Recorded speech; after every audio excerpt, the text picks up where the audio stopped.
absent without official leave, running scared, but they can no longer hide. The Rules Committee is going to meet shortly, and then tomorrow there will be votes on the House floor. And Democrats will continue to press the case, to say to our Republican colleagues, you have another opportunity to extend the Affordable Care Act tax credits and make sure that tens of millions of Americans all across the country in communities that Republicans represent, along with us as Democrats, tens of millions of Americans, rural America, working class America, urban America, small town America, the heartland of America, and in black and brown communities all across America, people at risk of experiencing dramatically increased premiums, copays, and deductibles because of the Republican refusal to extend the Affordable Care Act tax credits.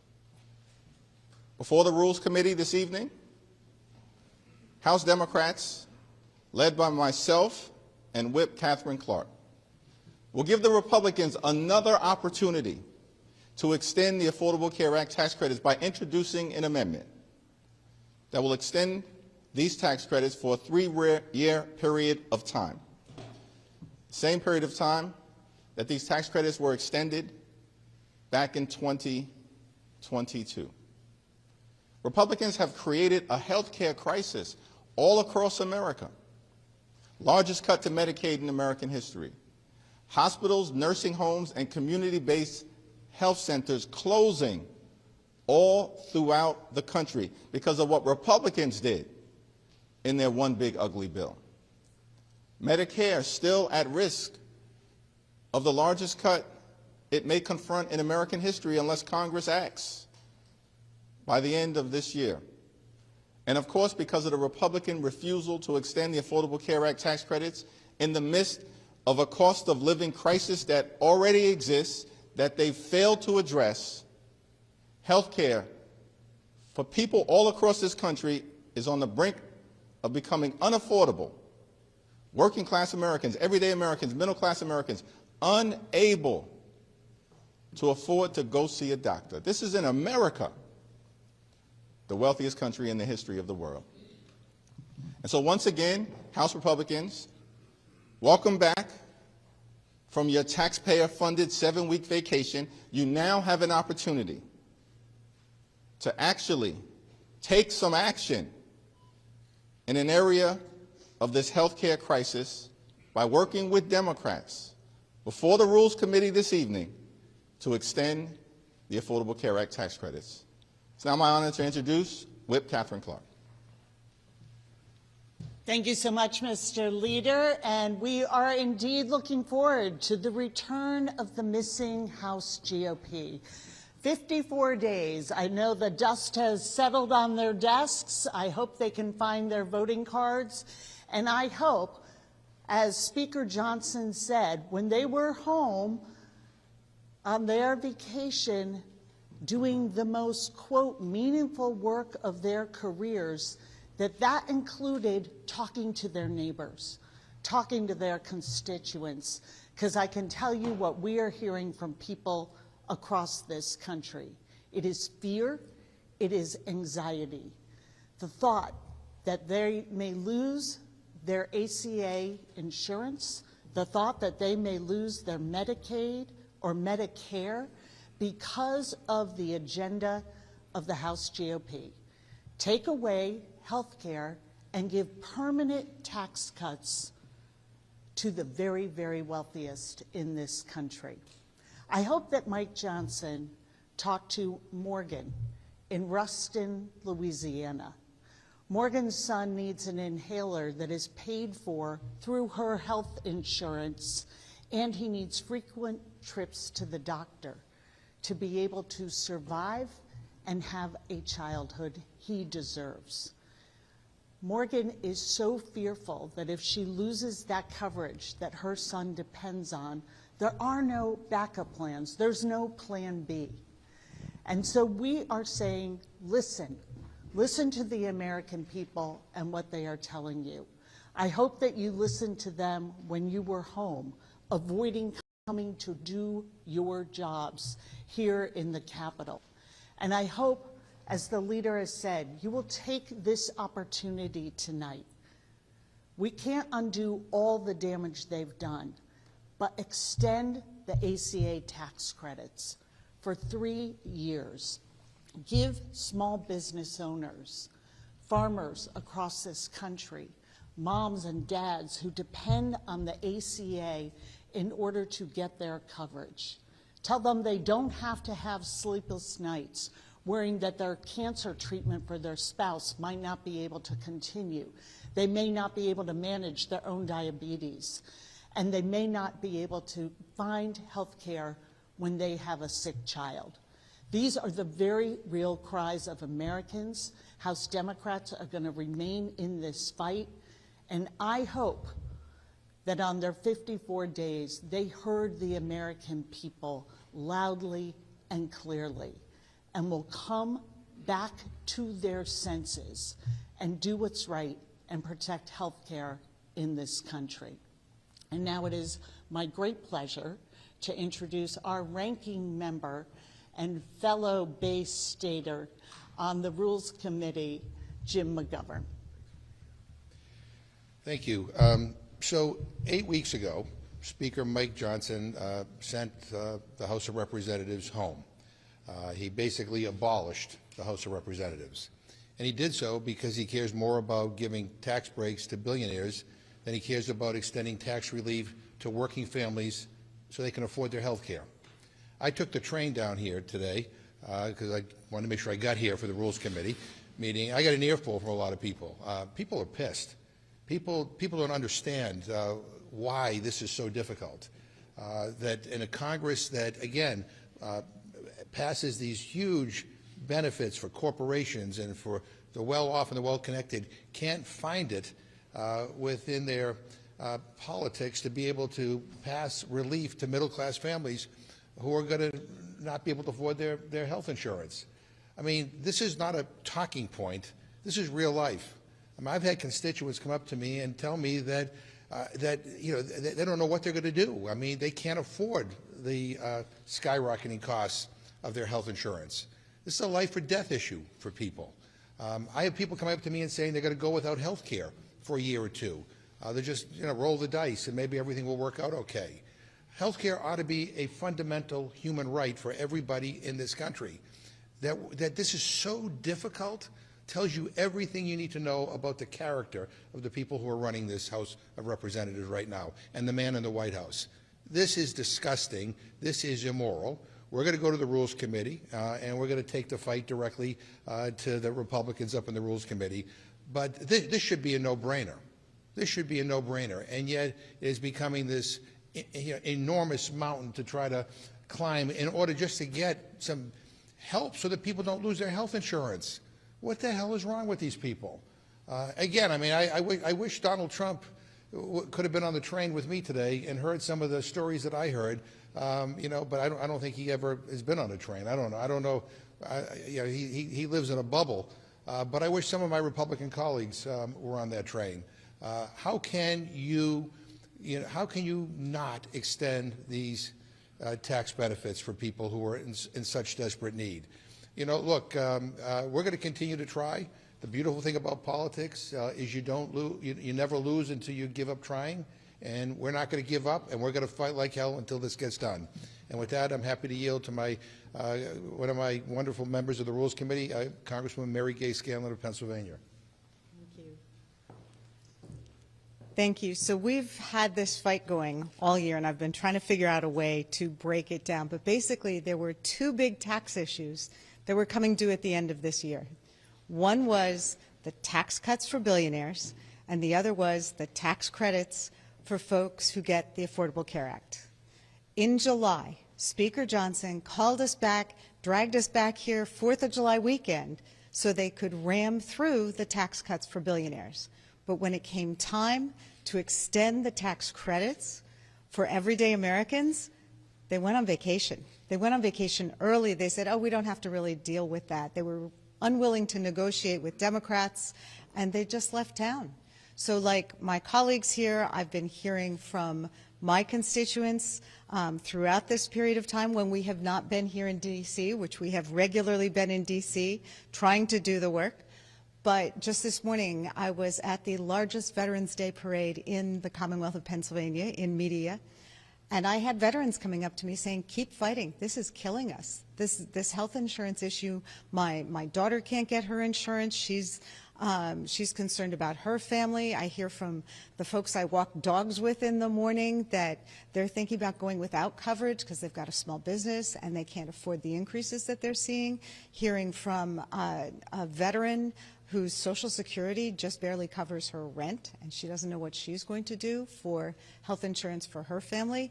It's hitting Americans, and they're not stupid. They know who's fighting for them, and we're going to keep fighting for them. So thank you for paying attention, and this is not over. With that, I would like to yield to my classmate and colleague from the Rules Committee, Joe Neguse from Colorado. Well, I think my colleagues articulated well, and of course Leader Jeffries articulated well, the stakes for millions of Americans whose premiums are skyrocketing, including the many constituents that I represent in Colorado. But I do just want to underscore a point that Chairman McGovern made. And in particular, I say this for the press that are gathered here. Many of you whom have covered the developments in this Capitol for a long time, who were here when Speaker McCarthy was Speaker, when Speaker Pelosi was Speaker, when Speaker Ryan was presiding. This is one of the most shameful episodes, in my view, in the modern history of the Congress. The decision that Speaker Johnson made to recess the House for 54 days, to send Republican members home on paid vacation for 8 weeks, is disgraceful. It is a debasement of our Constitution. It is unprecedented. And every Republican member, as they arrive this evening and tomorrow morning, ought to be asked the question, why they endorsed this abdication of Congress's power for the last 8 weeks, why they supported the Speaker's decision to send the Congress on vacation for 8 weeks as premiums are skyrocketing for millions of Americans. There's a reason, as the leader has articulated previously, that Steve Bannon has compared the Congress to the Duma. It's because that is the way in which Speaker Johnson and House Republicans are functioning. And it is time for accountability. As the Speaker, or excuse me, as the leader and as the whip referenced, Republicans have an opportunity now that they finally ended their 54-day vacation to do the right thing. We're going to give them that opportunity in the Rules Committee, which is the first committee hearing in the House that will have been held since September. Shameful. And I know my colleagues on the Rules Committee feel the same way, including my colleague from the West, my neighbor in New Mexico, Representative Ledger Fernandez. Buenas noches. It has indeed been a while. But tonight at the Rules Committee, as you've heard, we are going to give the Republicans their last chance to show America whether they're going to stand up for the working families and the small businesses in America who need those tax credits, or whether they're going to let them die because they don't get health care, because they have to drop their health insurance because it's too expensive. You know, Madam Rep. Clark, the issue of that inhaler, one of the stories that was told to me was a friend of mine said, I want you to take this story back. My brother lost his health insurance. That inhaler would cost $10 or $20 with his insurance. He'd have to go to the emergency room to get a $10 inhaler because without insurance it costs $400. He died gasping for breath because he couldn't afford an inhaler. People will die with this decision that Republicans seem to want to make. And they moved heaven and earth to pass those tax credits for the billionaires before July 4th, but can't get around to passing the tax credits for working families before they expire in December. So we're going to be bringing these amendments and asking them to vote, asking them to go on the record on the extension of the health credits, on regards to what's happening in rural America, a district I represent, and What about those SNAP benefits where states have stepped up, like New Mexico, to make sure that our people don't go hungry? And finally, addressing the fact that the senators are giving themselves a $500,000 to $1 million or more payment. I call it the January 6th cash out payment. They can't make health care affordable for a father and his children, but they're willing to pay themselves millions of dollars. And it is true. We only lose this fight if we give up the fight. And Democrats have been fighting Republicans in a long struggle to provide health care to Americans. We have been fighting Republicans when we created Medicare, when we created Medicaid, when we created the Affordable Care Act. And we're going to not give up that fight because we want all Americans to be able to have health care, including Marjorie Taylor Greene's kids, right? We want everybody everywhere to have health care. And with that, we're ready to go up to the Rules Committee, but I'll pass it back to our wonderful leader. I thank the distinguished members of the Rules Committee, as well as my good friend Catherine Clark, for their comments, for their leadership. Democrats have been engaged in this struggle on behalf of the health care of the American people for a long time. FDR engaged in this struggle. Johnson engaged in this struggle. Truman engaged in this struggle. Bill Clinton engaged in this struggle. Barack Obama engaged in this struggle. House Democrats are here to continue to engage in this struggle to decisively address the Republican health care crisis, standing on the shoulders of Democrats who for decades have been fighting to deliver affordable, high-quality health care for the American people. Questions?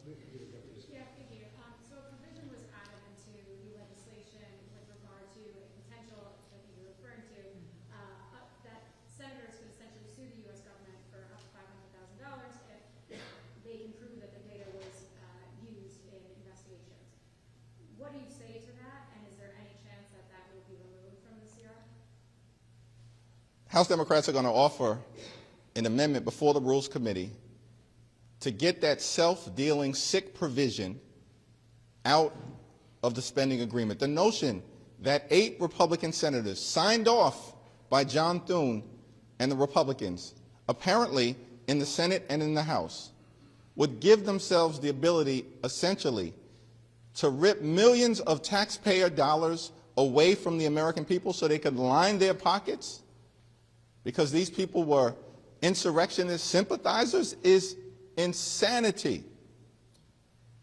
And we're going to tattoo that provision, just like we're going to tattoo the Republican health care crisis on the foreheads of every single House Republican who dares vote for this bill. Manu? There have been a number of members of your own caucus who have called on Senator Schumer to be replaced as Democratic leader. Are you okay with those calls coming from within your own caucus?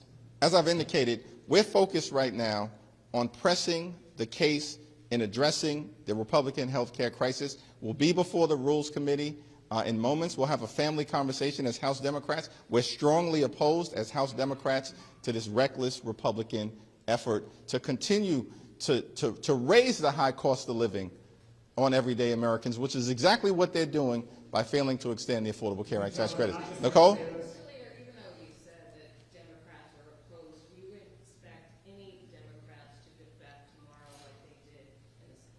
I will have that conversation during our caucus meeting at noon, but our strong expectation is that Democrats will be strongly opposed. Many have issued statements.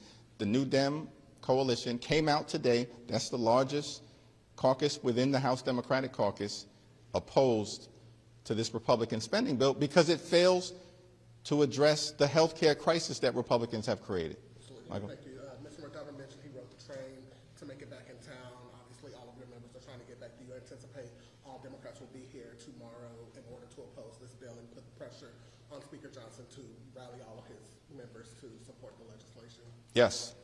Congresswoman-elect Alina Grijalva is scheduled to be sworn in tomorrow, and then you expect, she has said she will sign the discharge petition, the Massey discharge petition. Can you tell us when you would expect that vote to actually actually happen? Just explain to people who've kind of been waiting for this for so long. Explain when you would expect that Epstein vote. Yeah, let me defer to Whip Clark and once and future Chairman Jim McGovern on that issue. Thank you. It is long, long overdue that the Congresswoman-elect take her place, her rightful place, and be sworn in. So we are being told by the Republicans that that will happen now. They anticipate at 4 o'clock tomorrow before we begin debate on the rule.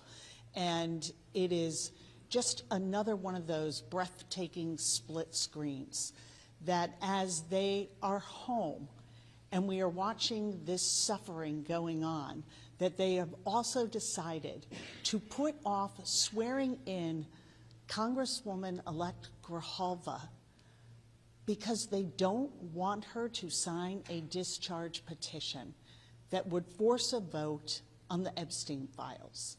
So they don't want to give Americans health care, and they don't want to find justice for the survivors and victims of Jeffrey Epstein. It is an amazingly arrogant and dangerous statement that they are making to the American people about their own security. And it should if she signs it tomorrow, it should ripen in early December, so we can expect a vote. I mean, that doesn't mean that the Speaker of the House might try to do some, shenanigans with the discharge petition, but if all goes the way we want it to go, early December. It's unbelievable that for 7+ weeks, Representative-elect Adelita Grijalva was elected in late September decisively, has been denied the ability to serve more than 800,000 people in Arizona. And why is that the case? It's because Republicans are running a pedophile protection program. They are intentionally hiding the Jeffrey Epstein files. But those days are over, because as soon as Representative-elect Adelita Grijalva becomes Congresswoman Grijalva, her first act, as she's indicated, is going to be to sign that discharge petition. It's going to force a vote on the House floor, and the American people are going to get the transparency that they deserve.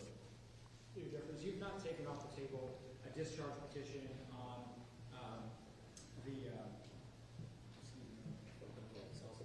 the subsidies. So have you had any outreach yet to Republicans on that, or is it too soon for? We haven't had any conversations with Republicans. We're going to be before the Rules Committee shortly. We're going to introduce an amendment that gives them an opportunity to extend the Affordable Care Act tax credits, and we're going to continue to make the point to our Republican colleagues. Our position is simple: cancel the cuts, lower the costs, save health care. Thank you, everyone.